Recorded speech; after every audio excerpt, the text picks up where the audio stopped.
Original life मध्ये मी म्हणते आपल्या रिअल लाईफ मध्ये कसे आहात? हे बघ, मी लोअर परळला राहतो. इथंच विषय संपतो. त्याच्यामुळे लालबाग, परळ, लोअर परळ, वरळी यामध्येच हे सगळे जे आहेत हे पडद्यावर करतात. समित कक्कडसाठी जवळजवळ 12-15 किलो वजन या सिनेमासाठी मी कमी केलं. आणि मला कुठला आजार झालाय वगैरे अशा पद्धतीच्या ज्या अफवा पसरवल्या जात्या, तर ते या फिल्मसाठी होतं. आणि जे रानटी असतात काही बनतात, हा बनलेला रानटी आहे. तो कसा बनला, का बनला, काय बनला, हे तुम्हाला सगळ्यांना 22 तारखेला थिएटरमध्ये कळेल. नमस्कार मंडळी, रानटी हा मराठी चित्रपट तुमच्या भेटीला आलेलाच आहे. ट्रेलर सुद्धा तुम्ही आता बघितला असाल. मी जेव्हा बघितला अक्षरशः अंगावर काटा आला होता. तुम्हाला दोघांना सुद्धा खूप शुभेच्छा यासाठी. पण पहिल्यांदा तुमच्याकडे येते की कसा होता अनुभव चित्रपटात काम करताना? असा अनुभव मला कधीच आला नाही की मला माझ्या शारीरिक तडजोडी कराव्या लागल्या. आणि समित कक्कडसाठी जवळजवळ 12-15 किलो वजन या सिनेमासाठी मी कमी केलं, या त्या भूमिकेसाठी. कारण त्याचा हट्ट होता की तू नाही केलंस तर मेरे को किसी और को कास्ट करना पडेगा. आणि त्याचा तो ॲटिट्यूड पाहून मला जरा थोडासा त्रास झाला. म्हणून मग मी कष्ट घेतले आणि या भूमिकेसाठी जे मला गेले कित्येक महिने ट्रोल केलं जात आहे आणि मला कुठला आजार झालाय वगैरे अशा पद्धतीच्या ज्या अफवा पसरवल्या जात्या, तर ते या फिल्मसाठी होतं. ते 22 तारखेला लोकांना कळेल. एका हिंदी सिनेमाचा भाग व्हायची संधी मिळाली या निमित्ताने. आणि याचे संवाद जरी मराठी असले तरी सिनेमा कम्प्लीट हिंदी आहे. निश्चितच आम्ही ट्रेलर सुद्धा मगाशी बघितला.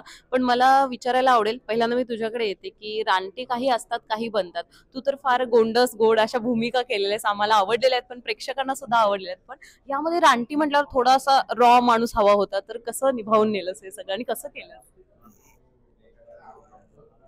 कसं आहे, तो रॉनेस क्रेडिट समित कक्कड यांना जातं.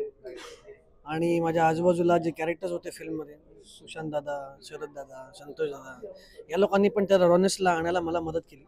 जसं काही लोकांनी बलिदान दिलंय मिशीचं, केसांचं, दाढी, तसं मला एक्सेप्ट करावं लागलं. जसं सुशांत दादाला वजन कमी केलं, मला दाढी वाढवावी लागली.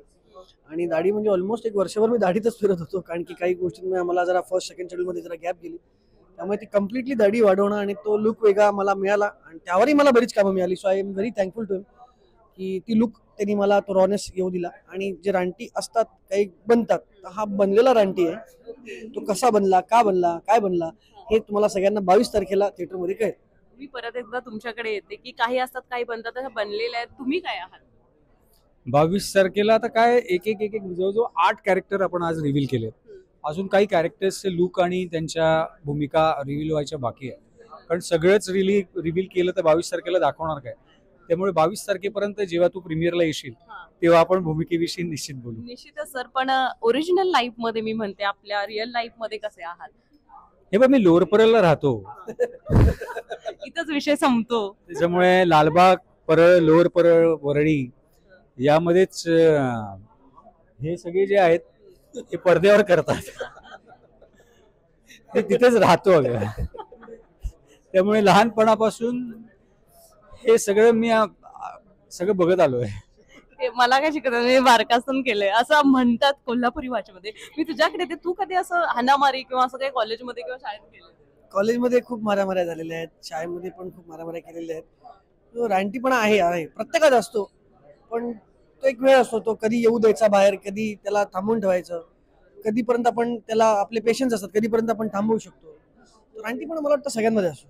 निश्चितच या चित्रपटात शरद केळकर सुद्धा आहेत. आपण बघितले की सध्या खूप चर्चा आहे त्यांची. त्यांच्यासोबत काम करताना तुम्हाला कसं वाटतं? शरद एक खूप चांगला मित्र आहे.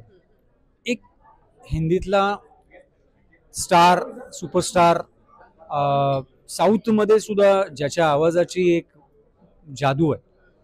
साऊथच्या डिरेक्टरला सुद्धा त्याचा आवाज हवाहवासा वाटतो. आणि तो मित्र असणं ही एक खरं तर आनंदाची गोष्ट असते, अभिमानाची गोष्ट असते. सोबतच त्याच्याबरोबर फिल्ममध्ये काम करणं, स्क्रीन शेअर करणं ही एक अभिमानाची गोष्ट आहे. आणि जवळजवळ 5 वर्ष या सिनेमाशी मी जोडलो गेलो आहे. आणि शरद आणि मी नेहमी जेव्हा जेव्हा भेटायचो 5 वर्षात, तेव्हा यार शेलार अपनी फिल्म कब स्टार्ट होगी यार. तर गेली 5 वर्ष आम्ही दोघांनी किंवा या सिनेमाशी जो जो जोडले गेलेला आहे त्या सगळ्यांनी या सिनेमाची वाट बघितली. सो शरद बरोबर पहिल्यांदा मी स्क्रीन शेअर करतोय आणि मला असं वाटतं की ही एक नवीन सुरुवात आहे. सो या निमित्ताने जसं माझे इतके वर्षचे सगळे जे मित्र आहेत ज्यांच्याबरोबर मी खूप सिनेमांमध्ये काम केलं, ही एक नवीन प्रवास या निमित्तानं एका मित्राबरोबर ऑन स्क्रीन सुरू झालाय, तो असाच सुरू राहील. निश्चितच या प्रवासाबद्दल शुभेच्छा. तुझ्याकडे येते की कसं वाटलं शरद दादासोबत काम करायला? कमाल कमाल, तो खूप छान माणूस आहे. Is a wonderful human being.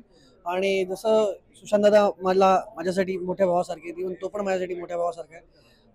दादांबरोबर माझी ही दुसरी फिल्म आहे. पहिली फिल्म माझी होती विजेता, आणि आता ही शरद बरोबर पहिली फिल्म आहे. So it was a wonderful journey with him. Whereas कॅरेक्टरबद्दल मी जास्त सांगत नाही की त्याचं माझं काय रिलेशन आहे, पण खूप मजा आली काम करताना. त्यांनी खूप सपोर्टिव्ह आहे आणि खूप शिकायला मिळतं त्याच्याकडनं पण भरपूर. म्हणजे तो जरी सीन मध्ये नसला तरी त्याचं एक इनपुट असतं की माधव तू ये देख ऐसा कर तो मजा आहे का तेको. समितचं तर असतोच लास्ट वर्ड, पण त्याच्यामध्ये हा यार म्हणजे नंतर कुठल्याही कलाकार कुठल्या कलाकाराला सहजासहजी एवढं सांगत नाही की तू हे कर ना अजून छान वाटेल. ते एक त्याच्यामध्ये प्लस पॉईंट आहे. तर ही इज अ वंडरफुल त्यावर खूप काम करायला मिळाली. Wonderful human being.